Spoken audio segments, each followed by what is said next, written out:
Welcome to Scandinavia House and to this evening's panel discussion on Glacier Elegies with the artists Jaanika Peerna, Riitta Ikonen, and moderated by Annette Solakoglu. Excuse my pronunciation.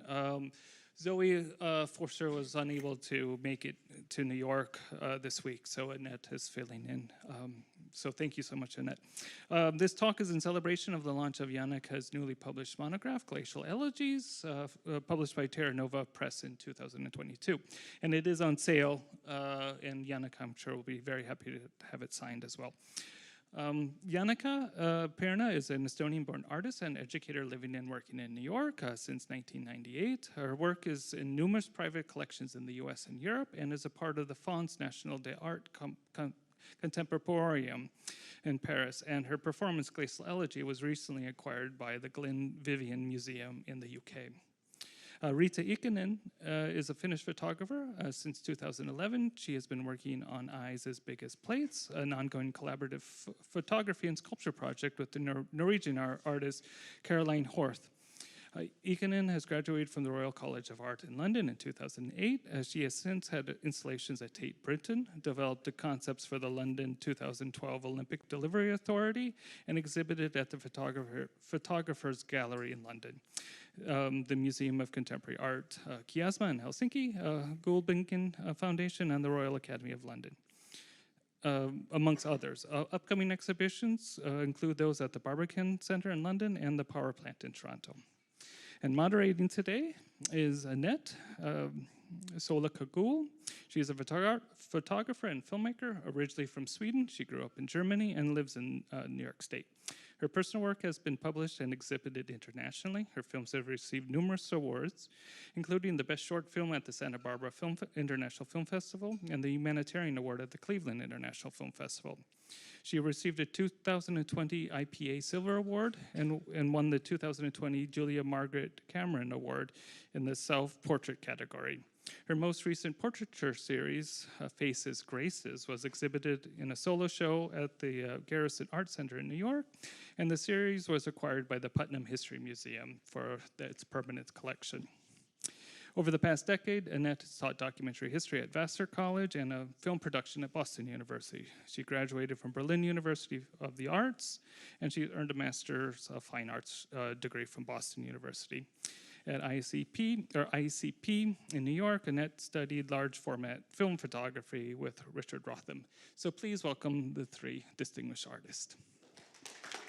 So welcome everyone, and thank you for joining us to celebrate the publication of Glacier Elegies. Like many things over the last few years, this event had to change many times because of the pandemic. So it is a particular pleasure to be here with all of you in person. However, there was yet another unforeseen obstacle which prevented the editor of the book, Zoë Foster, to be with us here tonight. She got stuck in Toronto.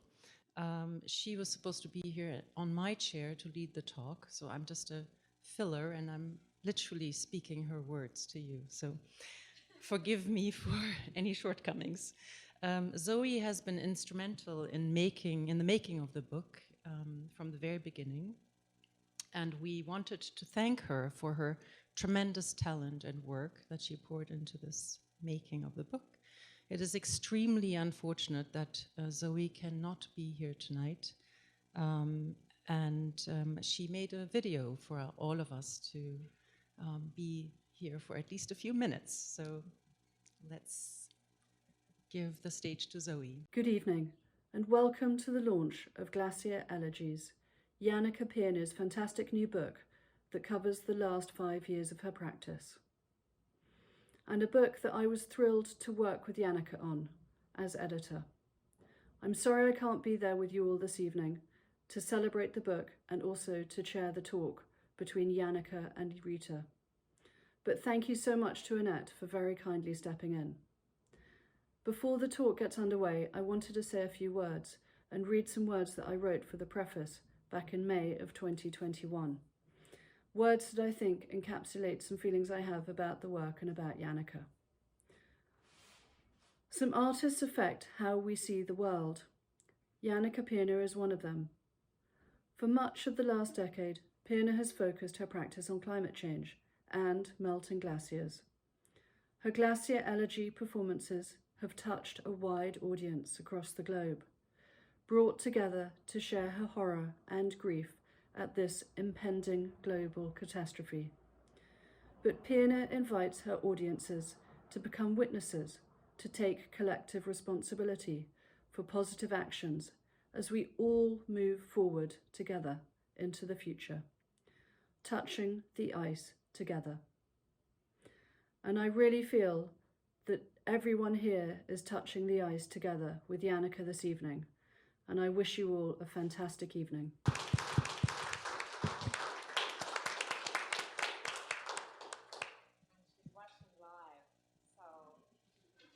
Great. Hi, Zoe. For those of you joining us online, celebrating Jaanika Peerna's new book, welcome and thank you for being here with us too. Many thanks as well to the Scandinavia House for hosting us tonight. Before we get into the talk, I would like to say a few general words about the book, perhaps echoing some of what Zoe just said in her video. Much of Jaanika Peerna's recent work is a lament for the planet-wide loss of glaciers and natural ice. Her ongoing project, Glacier Elegy, forms the central core of this publication. The book presents an in-depth look at this iconic work through essays, images of works and performances, as well as the artist's own words, showing us how a contemporary artist in her prime highlights and addresses the climate emergency. The book touches on ecological grief and looks at how Peerna and other key contemporary artists have used the subject of ice to highlight climate change and melting glaciers. It includes essays by Robert Macfarlane, Janet Pasil, Selena Jeffrey, and an interview by Joanna Neves, all of whom we are deeply grateful to for their contributions. Their writings situate Peerna's work, envisioning how creative acts imagine ecological relations in the face of rapidly changing climates and environments, while also giving voice to the difficult emotions of fear, trauma, grief, and mourning. Peerna's work offers us a way through. Glacier Elegies is published by Terra Nova Press and distributed by MIT, both of whom we would like to thank. We are thrilled to have publisher David Rothenberg here with us tonight, and perhaps David will say a few words afterwards as well.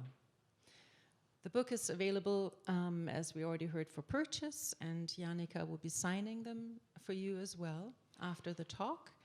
And for those of you online, we will provide a link to the various platforms so you can purchase it online.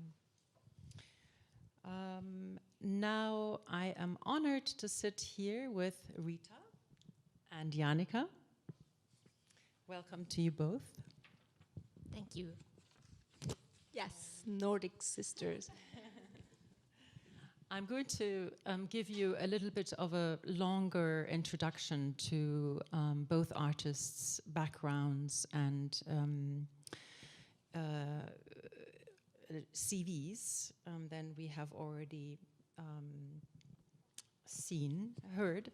Jaanika Peerna is an Estonian-born artist and educator living and working in New York since 1998. Her work encompasses drawing, installation, and performance. Jaanika's Glacier Elegy is an ongoing series of performances. Most recently, the performances took place on the waterfront of Brooklyn, in Berlin, and in Cold Spring. The performances, focused on the erosion of ice, are a reminder that it is our human actions that cause the destruction of glaciers. She encouraged her audience to feel the touch of ice with her. Peerna's exhibitions include FRAC Picardie, France, Real Artways, Hartford, Connecticut, and we actually have David here from Hartford, Art Depot Gallery and Varna Vuoruma Cultural Center in Estonia, Salon B in Montreal, Drawing Lab in Paris, and the Kentler International Drawing Space in New York. Together with this, her performances include the Bronx Museum, New York, Hudson Valley Center of Contemporary Art in Hartford, Connecticut.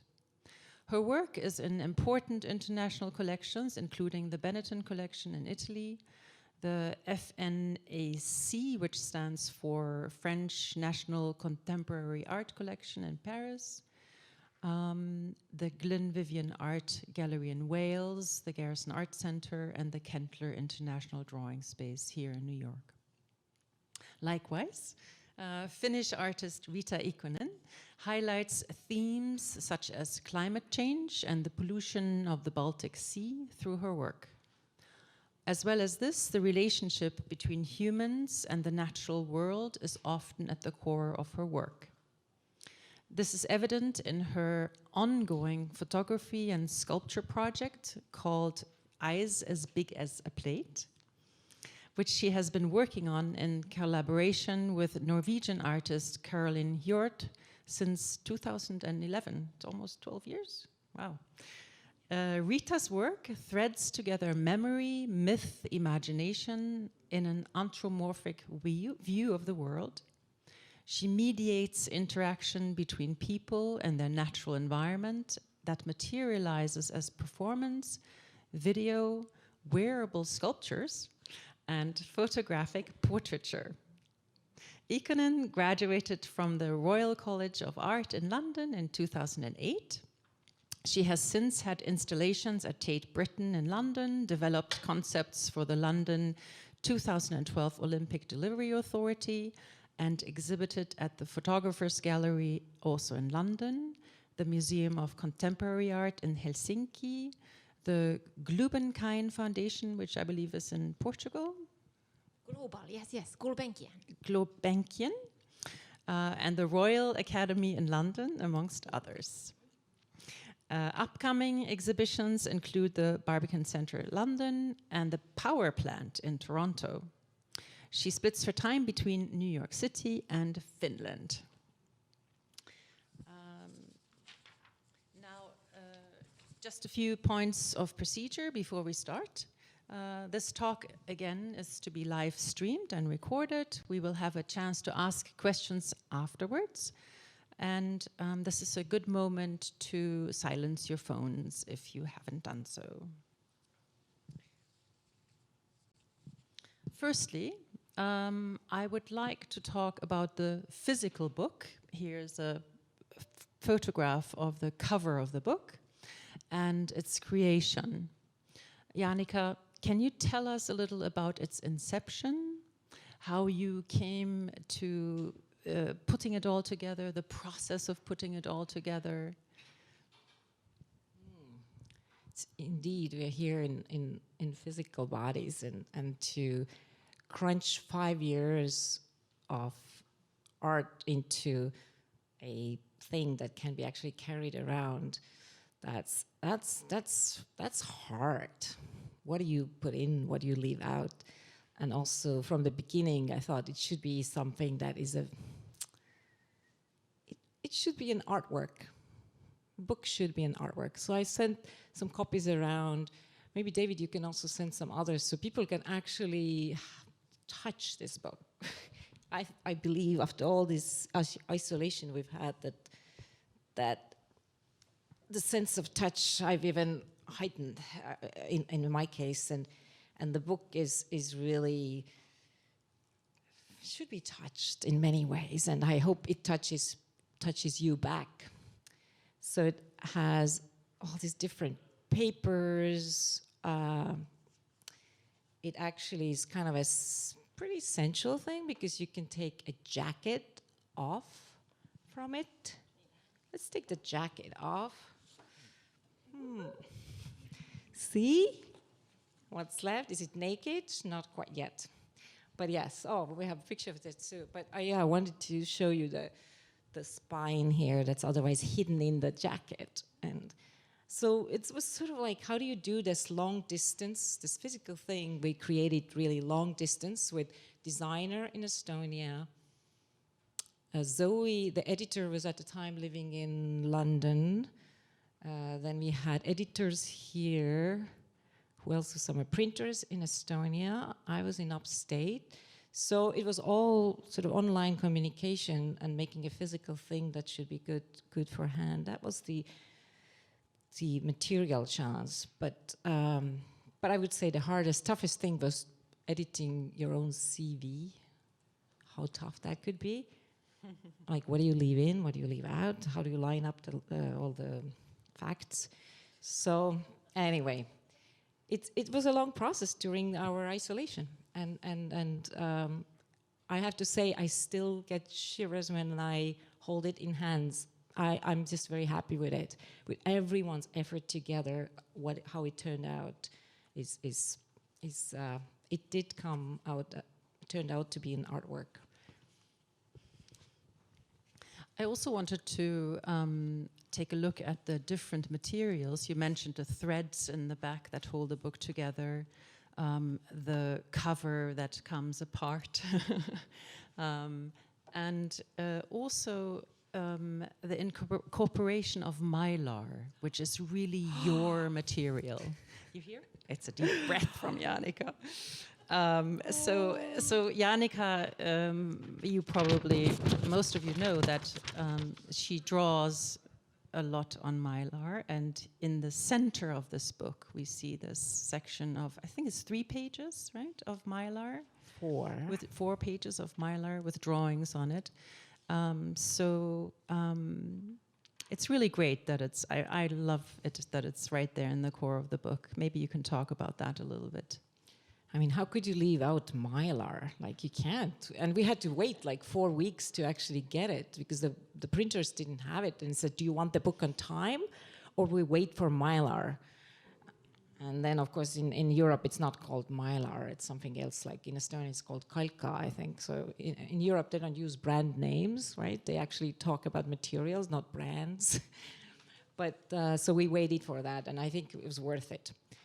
And so mylar is really the closest paper to ice. And ice is the closest material to my soul. I skated probably before I walked, growing up in Northern Europe, in Estonia. So I just somehow, as the ice is diminishing around the globe, we still have the plastic paper that looks like ice, and this is what I play with as an artist. Frosty. You can see it on the big picture here. Oh, and this picture is taken in Estonia the day I got to touch the book the first time, and I placed it on the porch with little snow. The snow was there. I didn't make it. You can't make snow yet. When we look at the book, the interview you did with Joanna Neves is at the very core of it, running in 2 parts on either side of the mylar section. This places you and your words and presence at the very core of the book. Can you tell us more about this interview that you had with her and the importance of it within the book? Yes, that's the interview. It's a really long section, actually, and Joanna is a Portuguese, and I have a soft spot also for Portugal, but this is for another talk. But she is currently the curator for the Drawing Now art fair and does a lot of drawing. Drawing is my language besides ice and mylar. But I think she would never have had time to talk for hours on Zoom with me. And we talked so long, and she got so deeply into it that she said, we have to drop all the art talk. There's no art world, art talk, and let's get down to the core of where is your work coming from. And she was digging deep. And so the interview was then transcribed and then turned in, and then she edited it. Who knows how many hours, but it's here, and it really sounds as if you are listening rather than reading. which is for me quite incredible, that how a spoken word can be turned into written in a way that it seems very conversational. So I think, yeah, I'm really thankful. And I'm going to see her. We're going to have a book event in Paris in May, and we'll get to talk about it with her. But I haven't seen her in person in a long time. Yeah, it's a really an extensive, long, wonderful interview. For those of you who don't know Jaanika yet, read it and you'll know her. So I thought we could use the example of the documentation and images of Glacier Elegy in Swansea, which was part of a group exhibition titled "These Waters Have Stories to Tell," curated by Selina Jeffrey at Glenvivian Gallery in Wales. Let's first look at the sketch you made in preparation for that event. You see here the ice cube at the bottom. She writes audience participation, sound on the right. And then I see your mylar coming down from the very top. Can you talk a little bit about your preparation and your thinking behind it? I mean, this was one of the performances, and it also had exhibition where I hadn't been in the physical space, and this was pre-COVID. But so I tried to crawl into the space by just looking a lot of pictures and asking from the curator to send videos from the space, because it's like, how do I? It seems so simple. I usually use this very long slide like Mylar or something, but still, to be in actual space is very different. This is my way to crawl into these spaces. I just take photos and draw onto them and try to imagine, besides the the measurements, also the atmosphere. I didn't just know that the floor at the museum is a very precious marble, and they didn't really like my ice could melt, but not Smudges. my pigment pencils melting onto it. Wax smudges, black. And then can you move us through some of the images here that I have of your performance? It would be great if you could talk us through these. So yeah, it's as you can see, I'm having an offering here. One plate is filled with ice, other one filled with pencils of the black water-soluble pigment. And after this talk, by the way, I'll serve you not ice, but Estonian cake and with some good drinks. But here is this. So it's an offering that I walk into this space where people are just kind of unannounced.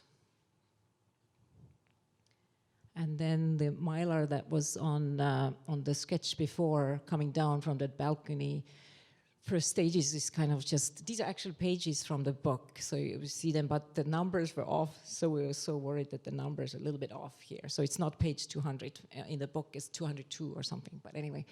So and then I start sculpting the mylar, but in order to do it, I need already audience participation, and there's some people holding the end of the mylar, so it gets sculpted, and then I take pencils, so I start kind of drawing on it, and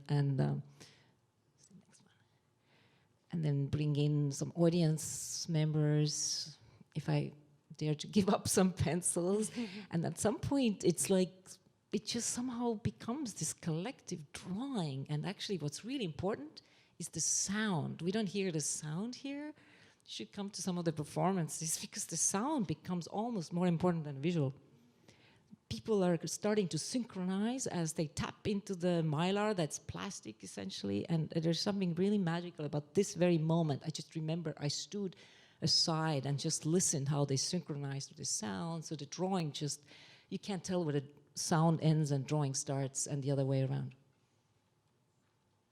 And here, next phase is bringing the piece of ice. So I'm holding this piece of ice now that was in the other plate, and essentially start sliding down along the drawing with the piece of ice. As first it starts melting these lines, but then it also kind of acts like an eraser, like almost like erasing them. Yeah. You can see the erased lines here, the lines that the ice cube made there. It gets kind of messy, and some people get kind of upset. Like, what is this? We made this drawing, and this is my line there. Like, why is it? So it's kind of interesting to see what happens. Some people get really attached already because we all made this drawing together, and now it's like, first it's kind of cool, the melting, but then it's like, it kind of looks kind of messy. Like, what is this?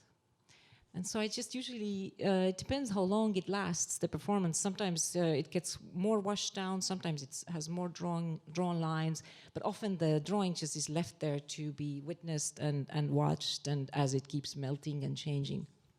Yes. The final thing I wanted to talk to you about before we open up the conversation to some of the wider themes of the book, and also the themes that run through Riitta's work, is the concept of the book as an object. And you already started to speak about that a little bit when you first showed us the book and took off its cover. I wanted you to speak a little bit about how it reflects your use of the block of ice in some of your recent Glacier Elegy performances. So I pulled up this slide here, which is from the Brooklyn performance of Glacier Elegy. Could you tell us a little bit about that? First, I have to tell that, is it true that it's your photograph? Yes, it is. Photography is right here, captured that moment when I was walking around with a block of ice during the cover photo. You see the moment from there, 2020's October in Dumbo on Pebble Beach, and just walking around, and this was still the time that, we didn't do things together. We didn't go close to each other. So we couldn't do drawing together like in Swansea we did. And so it all changed without even thinking. It just changed. And so all I had was this block of ice. And I was walking around with it as if this was the very last piece of natural ice left on Earth. And I just wanted to see what happens in me if I'm imagining that this is the last piece of natural ice. And do I want to offer it to someone?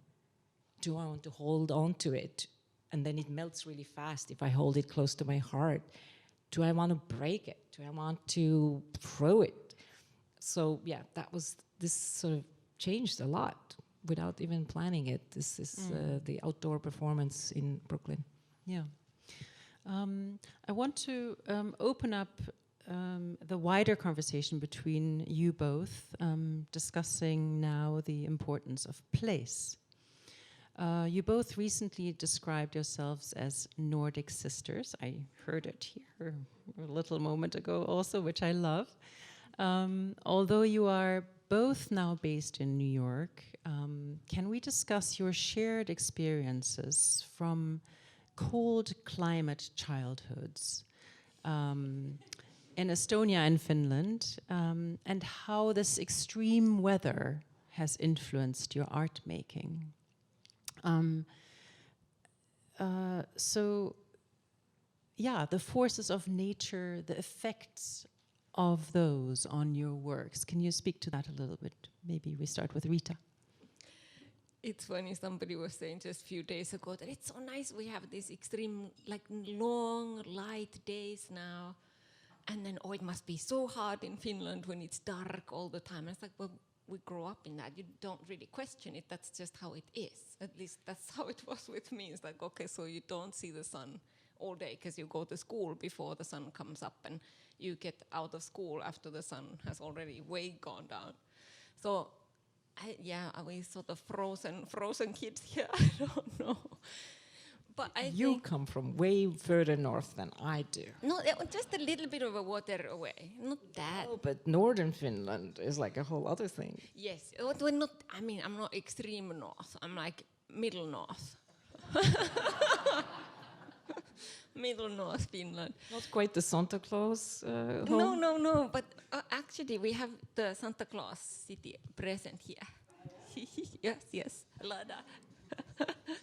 But yeah, how does it affect? I think for me, this deep connection of like the seasons, there's very specific things that you do in the seasons. Great sound. And then to be really present in those activities in that moment, because you feel like if you don't do the sledging day in the sledging time, then it's gone. If you don't pick your blueberry in the blueberry time, it's gone. And it's this a little bit like, we are the blueberries. We are here only for a little bit, and then once we're gone, it's gone. So I think it really now, like with a little bit of hindsight, not very much, but like 40-something years of hindsight, I kind of understand that there's this, the changes make it more urgent. The fact that it changes rapidly make it more urgent. Yes, I think that came from Finland, from the woods. You? Yeah, I liked what you said. Like, you don't question it. It just is. It's just dark half of year, and then it's just light. It never gets dark in summer. It's just light all the time. So it's. But for me, it's I think if I wasn't given ice in my childhood, who knows what would happen? Because I really like. I mean, what if I was born in some southern country and no ice? I don't know. I might not even have an art practice. Actually, yeah. I might not even wanted to become a figure skater, Olympic winner in figure skating. See, that was my first dream, actually. Yeah. But what if I didn't have ice? So yeah, I think it really affects deeply, and there is this savoring of each moment of light. Somehow there is this urgency to it matters. It really matters in the moment. Yeah. And it's never too warm to really relax outdoors. That too. You can never drop your shoulders properly. Yeah. Oh, we're always on the edge somehow. No, come on. Both of you are also deeply engaged in climate change in your work. Can we move on to discussing your relationships with the climate emergency? Both of you address this in your work, but in very different ways. And I would like to consider the question of how you engage with this, as well as how you view the artist's role in terms of climate change. This is a very difficult one, I think, but what you think is really the artist's role, how can you be effective in your works? Let's start with you, Riitta. And I'm pulling up your work here. This is an image. Can we pull up the slide here, Stefan? This is a, oh, nope. Oh. So we need to be on number 17. Could be me, but it's if actually possible. Yeah, here we go. Thank you. So this is an image from Riitta's project with the title Me Again. The photograph is called Snowflake, and I love hearing the laughter here on my left because it is so playful and it uses humor, but this is counteracted by actually a deep and disturbing underlying sense of the seriousness of the subject. This project was promoted, I heard, by the very real effect of global warming in Finland, when there was apparently no snow for 2 winters in a row. So tell us about that. And this image, it's wonderful. Thank you very much. It's nice. This is from 2008. So I was studying abroad. I'm from Finland, used to the kind of holiday season, lots of snow, winter activities, skiing, all of these moments that I spoke of. And then more into it. Then I was saying to my mother that, okay, this Christmas, basically, I'm not going to come home because it doesn't look like we're going to have snow. But my mother told me that it's really not an option. You must come home. You must be here with the family party. And I thought, like, okay, fine. But I will come home prepared, and I'm going to make a big deal out of this. What a fun killer this climate change is on a really practical level. Like, obviously, it's catastrophic on so many fronts. But for me, it was really the absence of everything I connected with Finland, and I would only get such a little slice of it by returning home for the holidays. Like, I'm sure many people here, you get to go back to home, and then it's not there what you kind of expect to be. So I don't know if it was exactly quite as dramatic as the whole of Finland didn't have snow for the whole winter, but when we don't have snow in some part of Finland for Christmas, we call it the Black Christmas. Okay. And it's been very, very like this unpredictable. Like now there's a record snow year, so I think they made up for it a little bit. But this really was like a personal misery that was being prepared here. And you expressed it with a good sense of humor. How is it in Finnish, Black Christmas? Musta joulu. In Estonian, it's mustad joulut. Jaanika, we have some images of your performance in Cold Spring on the banks of the Hudson River. Here we go. This project is the Glacier Elegy performance. Here you are seen with a last piece of natural ice. Can you talk about your engagement with the climate crisis in specific? This is a really tough one. That's why I keep practicing it. And I was thinking your previous question too was about it. And like, what is a way? Like, what do we do if the facts are like so grim? And I think at some point I read too much and I know too much, and I feel like you almost can't digest, like, what do you do with the amount of information, if you know how fast glaciers are melting, and what does it mean really to the entire ecosystem around the world? And so I don't know, I'm not planning these performances or these artworks. I feel at best cases I'm like just a channel, and also just trying to be in the world, in a place where I'm not just falling apart myself. So it's become this kind of an offering or dance around it, or, you know, partly of course it's the failed figure skater in me as well, coming back through drawing and movement and performance. But I find that just being together with ice, with people, and dancing to it, being with it is a way for me. There's so many ways, artists, of course, you can be more of an activist, but this performance here we did end of December, in December 2020, and I had a whole collaboration with the kayak. Is it kayak? No, kayak. Yeah, canoe or kayak. That's why. But it was metal, it wasn't plastic, and it has two people sitting in it. Canoe. It's canoe. Ask the audience, we call canoe. Okay, so yeah, so there was actually this dance, and Jane Thornquist, my collaborator of a long time, was in the previous picture, and then we had this kayak coming, or canoe? Kayak. Sorry, canoe.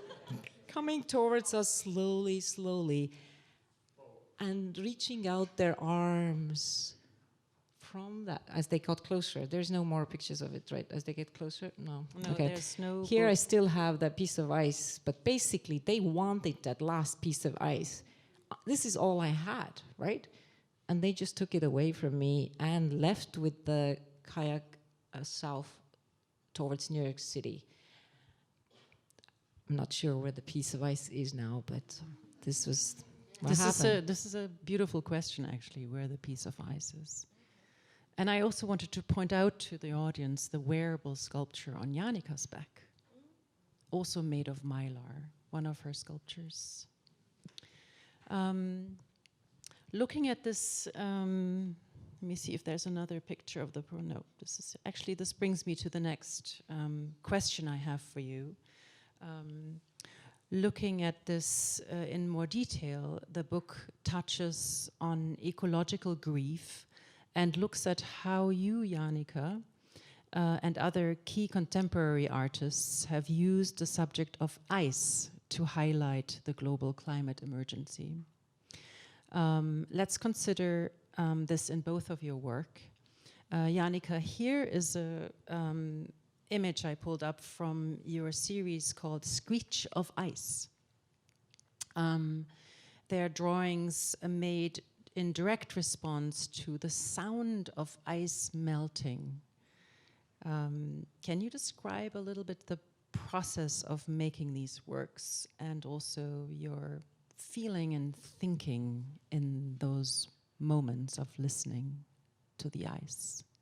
So yeah, these are small drawings actually. They're like about letter size. So each one, here it is, they're on the wall on Real Artways in Hartford, Connecticut at the Solar Show, titled Cold Love, I think it was, right? It was Cold Love. Cold Love. But so basically it's a very low-key way of recording sound, noting down sound, because I would listen to the recordings of melting ice, and sometimes just the ice movement, if it screeches against each, the plates of ice, and so recordings of ice, really, not just melting.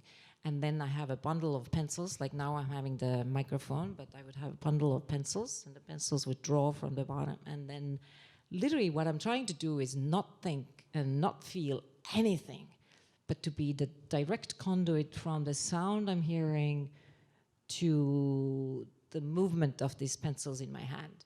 So it's really like a channel or something. Not feel anything, just really record it. And maybe this is my way of listening to it really, really carefully, like be right there with the sound. I love that description. To be present, to be really, really present in that moment, and let it go through you, be like a medium expressed on paper. It's very beautiful. What made you use the color red? Oh, no. We haven't seen much red. The screechiness. Maybe that childhood communism that I had to endure, And now this is a whole other topic, and I almost wanted to start today with a note of recognizing how lucky we are to be here and talk about art at the moment where so many people are suffering and so much freedoms are taken away from people. And anyway, we know this, but I just wanted to, I wondered, when does this enter into our conversation? It just had to. But I've lived under communism, and I know the Eastern neighbors, what it's like to be threatened and silenced. So maybe we could just have this moment right here to think about it. Ukrainians are not the only ones suffering. We have so much suffering around the world, and just to recognize how lucky we are to talk about art and be together. And feel safe, just to be here and feel safe. Yes. Second that.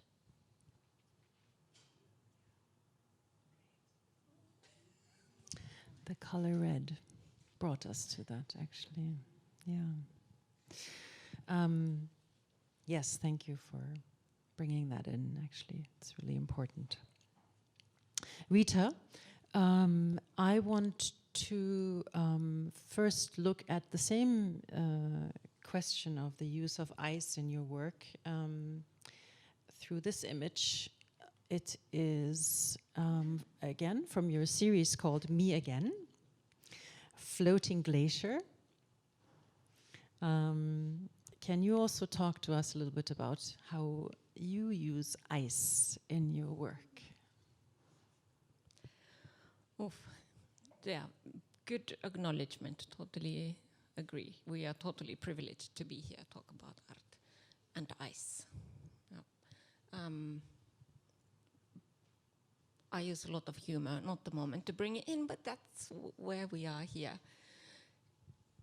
This work and a lot of works that I've done since about the insect apocalypse, also kind of brought along by the climate emergency, have to do with the idea that, let's say, when the real deal is gone, when the actual glacial ice is gone, this is the next best thing you've got. And as you can see, it's a very sorry substitute to the real deal.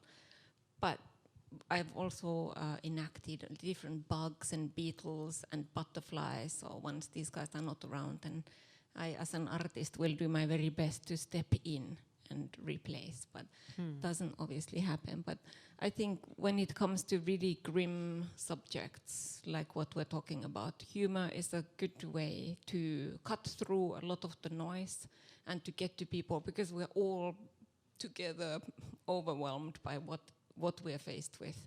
But to cut through with a bit of humor, it's like, yes, we all know, like it's horrifying, yes, together. Yeah, there's actually a German word for it. It's called Galgenhumor. I don't know if there are any German speakers, but it literally translates to the humor you have just the moment before you're hanged. So it is expressing the idea that you just mentioned. It's the idea that in extreme situations, humor is almost coming out in a most bizarre forms. Riitta, I also wanted to look at another work of yours here. This is from Eyes as Big as Plates, titled Tove. Can you tell us a little bit about this image? There's some ice floating in the background also. Yes. So this is taken in Greenland, I was in 2015, and that's the Sermitsiaq mountain at the back. And this is Tove. She's originally from Denmark, and she basically all the portraits, all the works in the Eyes as Big as Plates series start with a conversation with the person in the image. So we talk, who are you, where are you from, what's your story, what's your relationship with your surroundings?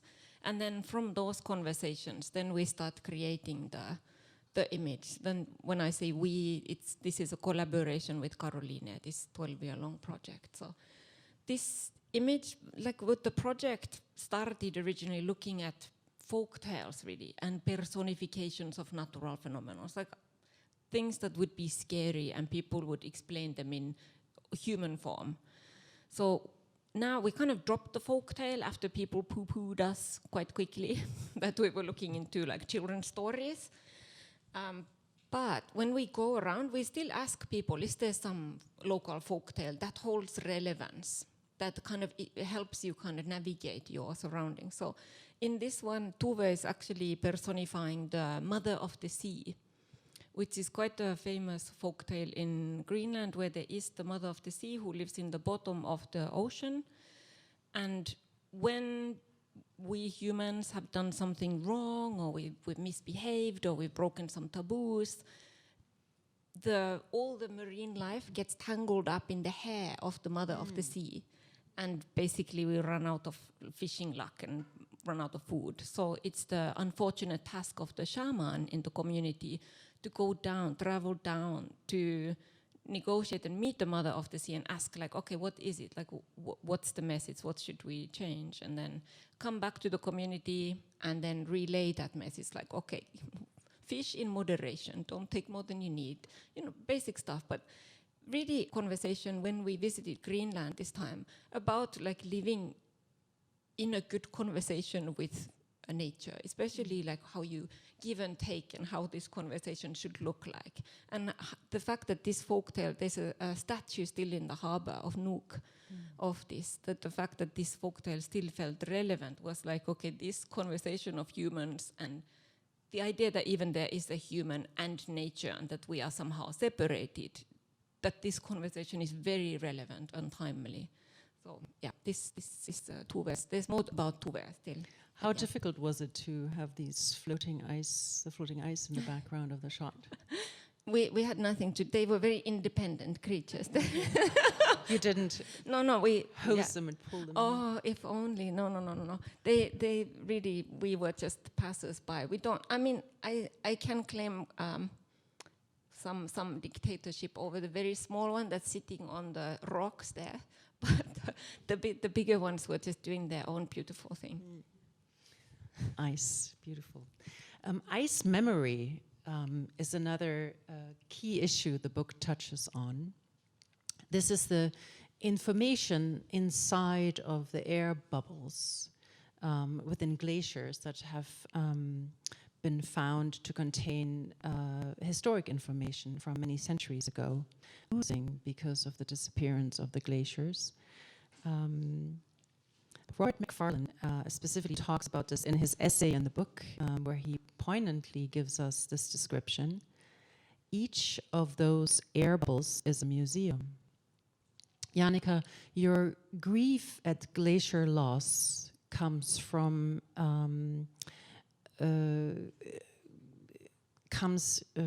across really strongly in your March Solace series during pandemic times in 2021, I believe.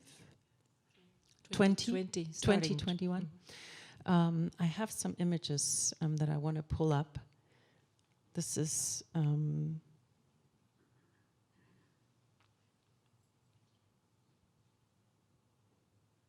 March Solace.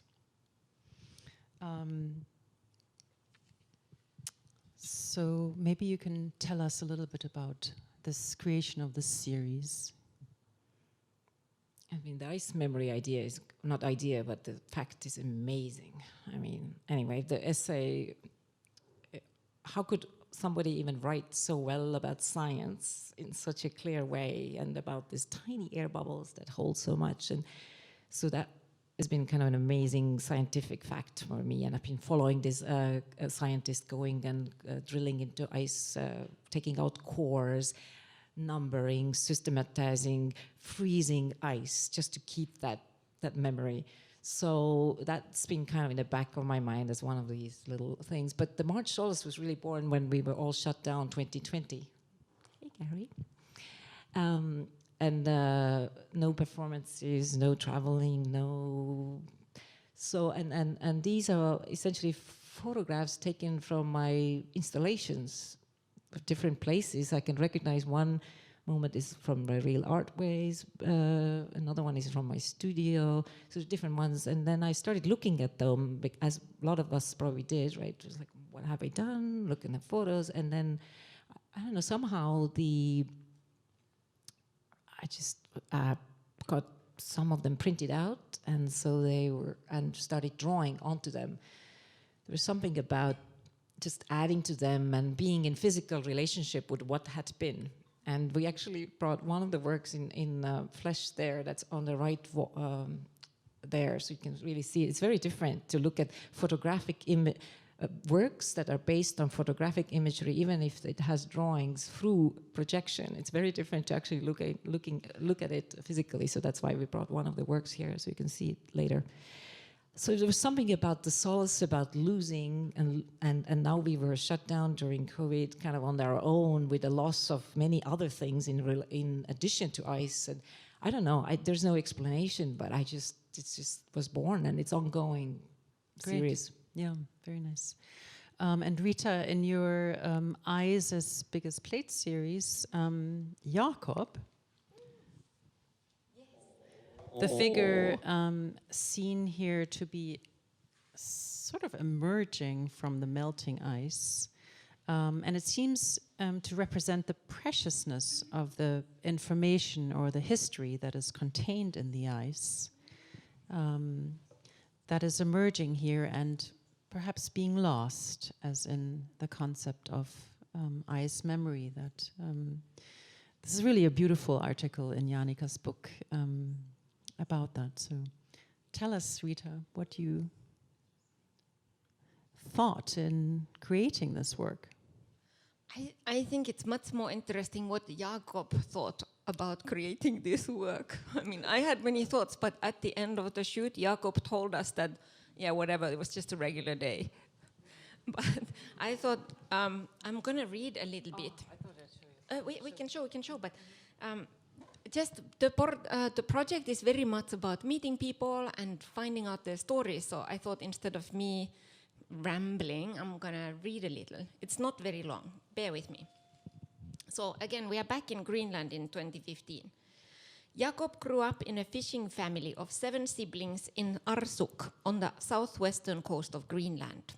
Until he retired, we said 15, but it's actually like 20 years ago, he tried as many jobs as he could just to try them.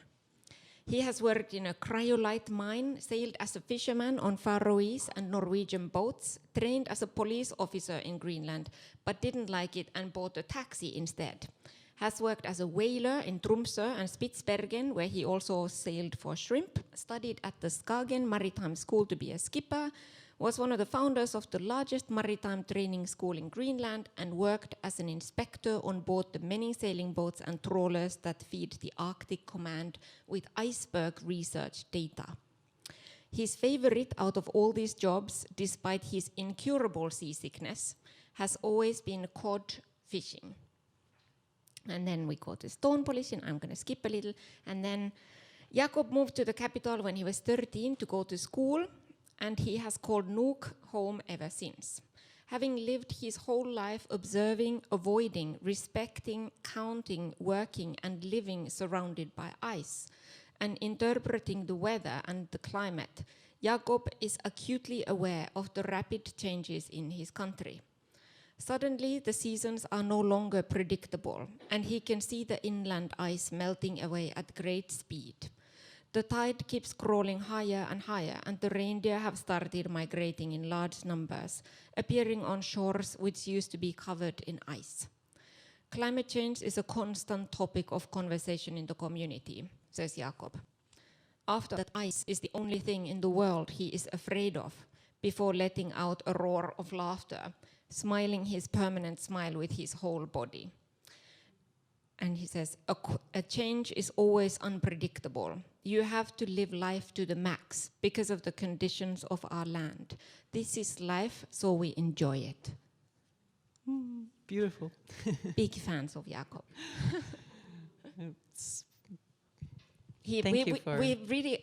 I fought really hard to try to get Jakob to wear gloves, and he resisted. And he was like this maybe 30 minutes. So I think Iceman Hoff has nothing on Jakob.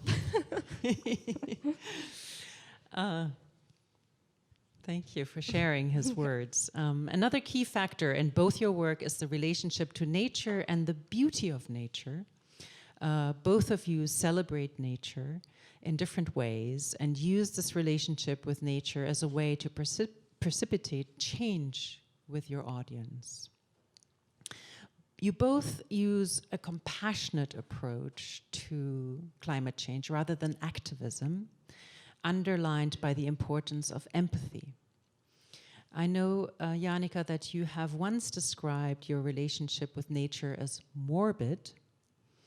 And while I understand you saying this is sort of unusual for you, because I think for an onlooker there's so much much beauty expressed in your relationship with nature. And I also want to refer to you a question that Joanna asked you in your interview in the book, and I quote her, "I have a feeling when I speak to you that you become weather. You become water. It's like your body and your work are behaving like water." This implies a fundamental relationship with the elements. And here I have an image from one of your outdoor performances of Glacier Elegy in Brooklyn. So maybe you can give us a few thoughts on that. Weather sisters. Yes, weather sisters.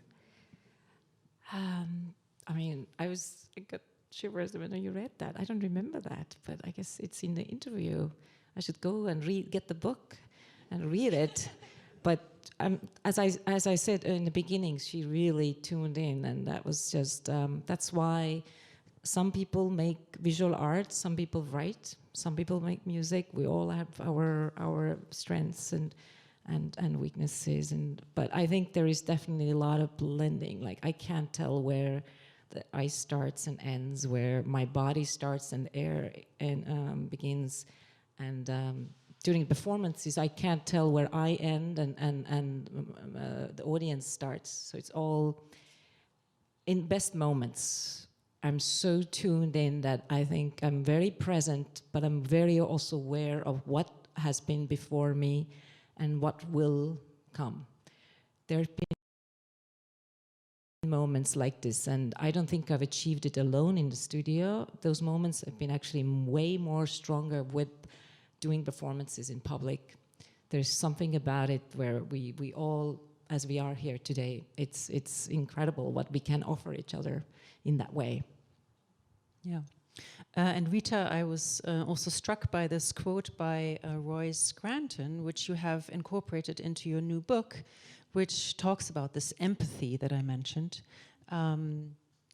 Maybe you can talk about this for a moment. Here are some more images of Riitta's work. This one is Becky. I'm sorry, this one is Becky, right? Should I read the quote? I have it here. We go. There it is. Oh, you have it. Beautiful. Should I read it, or everybody can read it? Everybody can read it while you while I ramble. Talk about it. Yes. Yeah, I really echoing what you were saying earlier. This, I think, really the magic of this collaboration all the way is what comes in there. It seeps through. I might be a little bit off your question, but I really think, like, even in the new book, we are saying that it's a four-way collaboration of Caroline and myself, the person in the image, and the weather. So we're dedicating the new book also to the more than human world. This is a quote from Robin Wall Kimmerer, and the flora, fauna, and fungi, and the 52 people that we worked with in the new book. But really, it's this idea of like, if we as artists have the power to get somebody to care, like once you know about something, you can care about it, and then you can take action.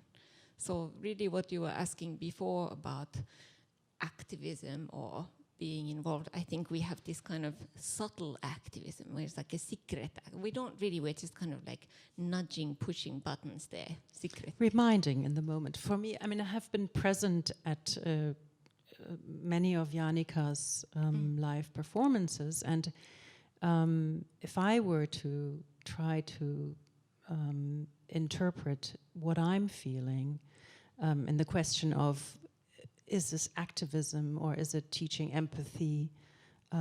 What is it? To me, it has always been being allowed to halt and just be present and witness. That's really beautiful. Actually, many of the people we worked with have said that the most precious thing they have walked away with in that whole one day, whatever we spent together, is being present. You go to the forest or you go to the shore and you just are. You don't go for a walk, you don't go for a picnic, you just go there to be, and you really take it in a way that you don't. And I think this is what the quote is saying very nicely about the making of, and what you were saying, you've been mentioning the noise and the voices and the sounds of when you're making the performances or responding to sounds. Also in the shoots, it's very, very quiet when we're creating these images, and very serious. They might look funny, but it's, you know, and it's, you're sitting behind a rock or something and just listening to the rain falling on you or something. It's, yeah, special. Thank you. My next question is about collaboration, participation, and co-creation within your work. The idea of group effort. For both of you, your audience and the people you work with become actively involved. Neither of you talk about being activists, yet you generate this huge positive energy with people being involved in order to bring about change. for me, your activism comes about through this sense of collaboration and involvement. Jaanika, for you, your audience is crucial. In Janet Passeal's essay in the book, she gives a personal response to the very powerful experience of being an audience member to one of your Glacier Elegy performances. Can we talk about this idea of co-creation and destruction within your performances, and your audience becoming actively involved, not just as participants, but also as onlookers of what's happening? You alluded a little bit to it in the Wales performance, where people were actually getting upset that the artwork is being destroyed. Right. At the end. I think what to add to it might be just that if you make something together, then all of a sudden this ownership happens, and then you might also care. So there's this involvement in a physical way and collective way. But I don't know. It's always kind of I never know where these performances end up, and I don't know ever where my drawings end up the same way. But being together with, it's true. There's something about it that is. You have to be really open as an artist, right? You have to let a lot of control go, but yet I know very exactly sort of the framework at the same time. So I don't know. It's really tuning in to the people, to the place, and what we all can offer. And really then maybe, like what we said in the beginning, being present and going with the unpredictability of what then comes. Right. You have to be open for that too. Yeah. Right. Instead of, because in studio it's very easier to be in charge, right? But when you work with ice or the weather, then good luck. We have some images here in the background of the Glacier Elegy in Tallinn, My hometown. Look at this eraser. One is you can see through one a block of ice, other one is different. It was a really, really hot summer day in Tallinn. It was like, like never before. These summers are now so hot.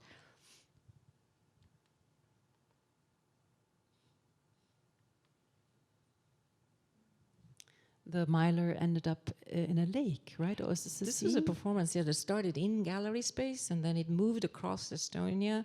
Like basically, it's like takes 2.5 hours to get from the northernmost border to the southernmost border of Estonia, and so the performance ended in the lake near Võru, southern Estonia, where we kind of washed it off and started drawing again with a different audience. And some people traveled from one first performance to the second.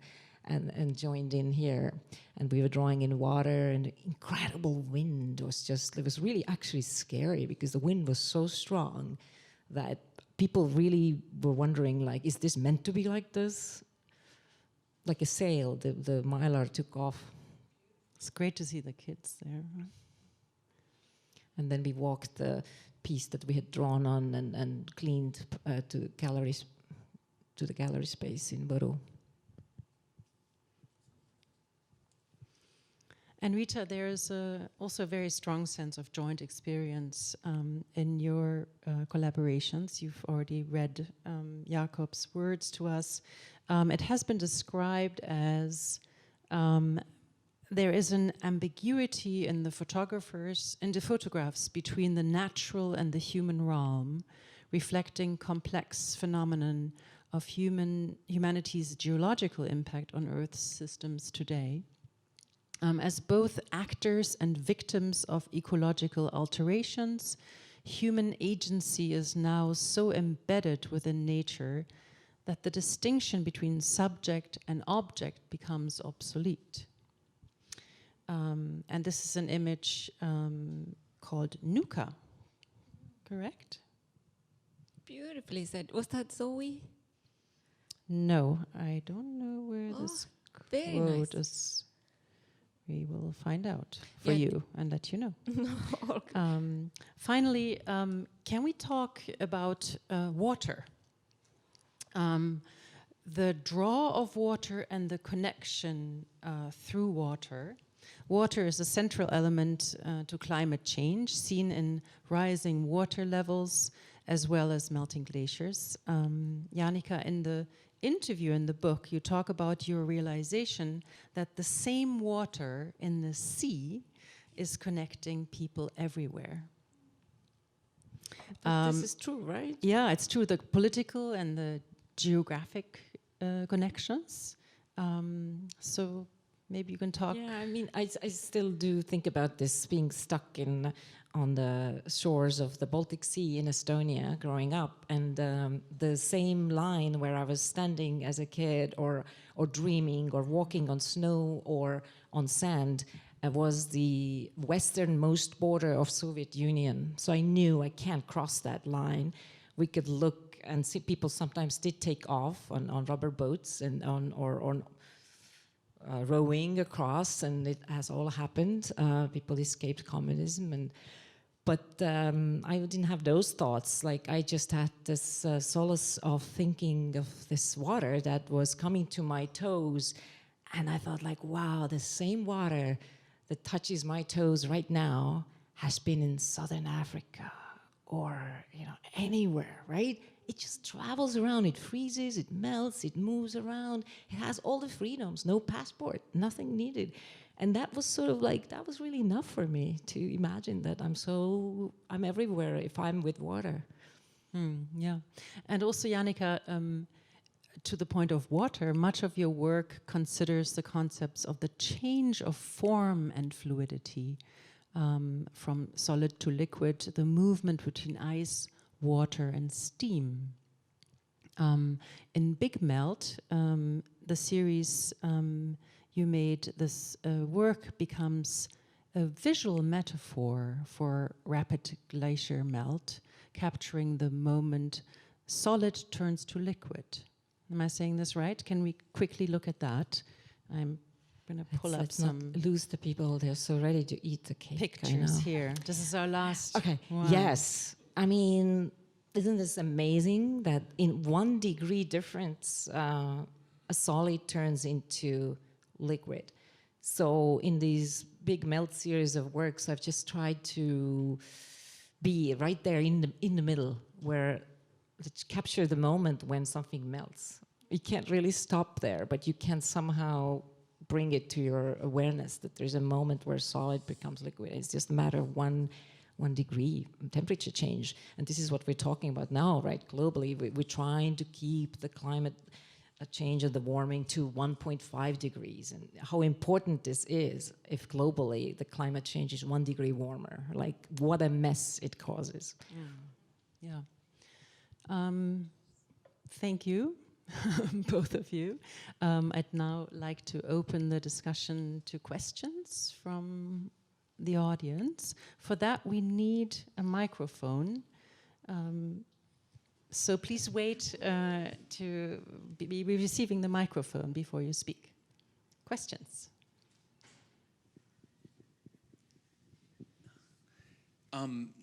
When you get folks participating in the art, do you give them any direction? I'm just curious how nothing, no patterns emerge, or how you keep that. It seems like, well executed. Directions, not random is what I'm trying to say. Right. Yeah. I mean, there's the structure in mind that I start with, but the directions are all gestures. There's no words. And somehow people understand without words. Like, I practiced it when I moved to United States. My English was about 50 words. And I practiced communication without words. But yeah, so there's no verbal instructions. And people, we understand each other better than we think, especially if you drop the words and tune in.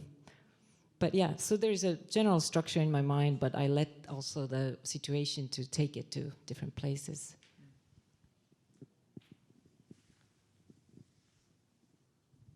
More questions?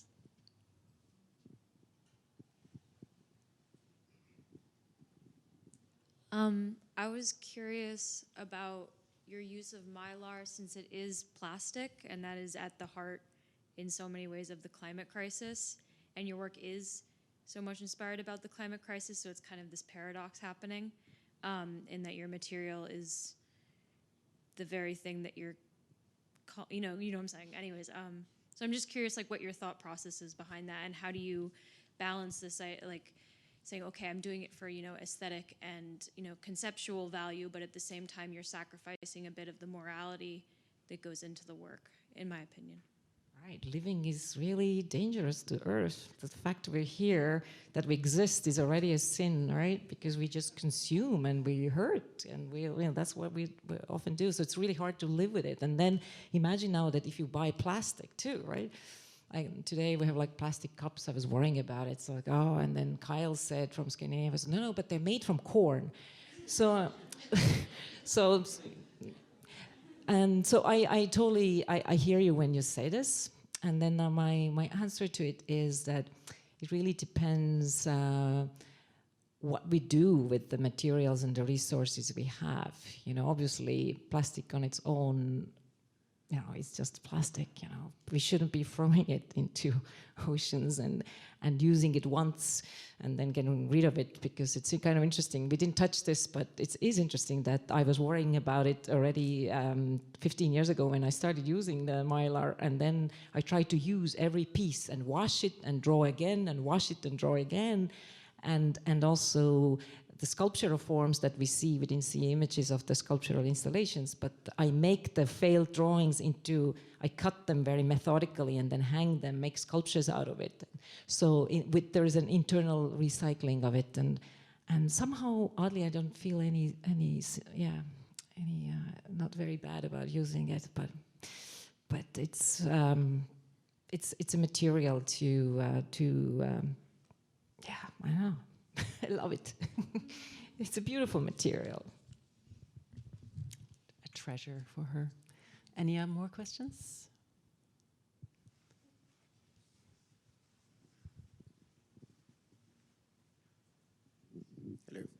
Hello. When you did your performance at Real Artways, I remember I'm actually from Real Artways, that we got the videographer that I brought in to do the show, he told me afterward that you wanted to focus on the audience and not so much on you. And before you talk more, it's like collaboration, but it's almost like are you like pretty much letting go at that point? It seems like it's more about the collaborators than yourself. Does that make sense? Does that sound like it? Or pretty much letting go, meaning like you start the process, but then it's out of your control, and that seems gets okay. out of control. Yeah, sometimes I'm myself kind of like, this doesn't look nice. This is not what my mom told me to do. But yeah, it is embracing the change. The way we embrace it, we have to embrace change. You know, it just happens, and then sometimes miracle happens as the result.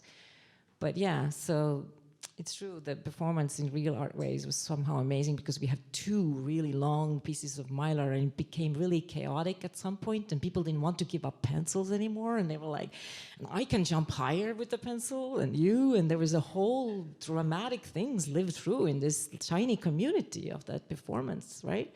So yeah, you have to let things go in order to receive something that might be more orderly.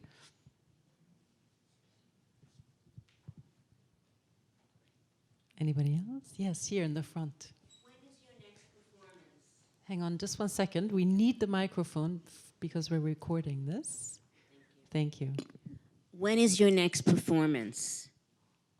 Next performance is May 19th in Paris. When is your next New York performance? Good question. Should we do it today?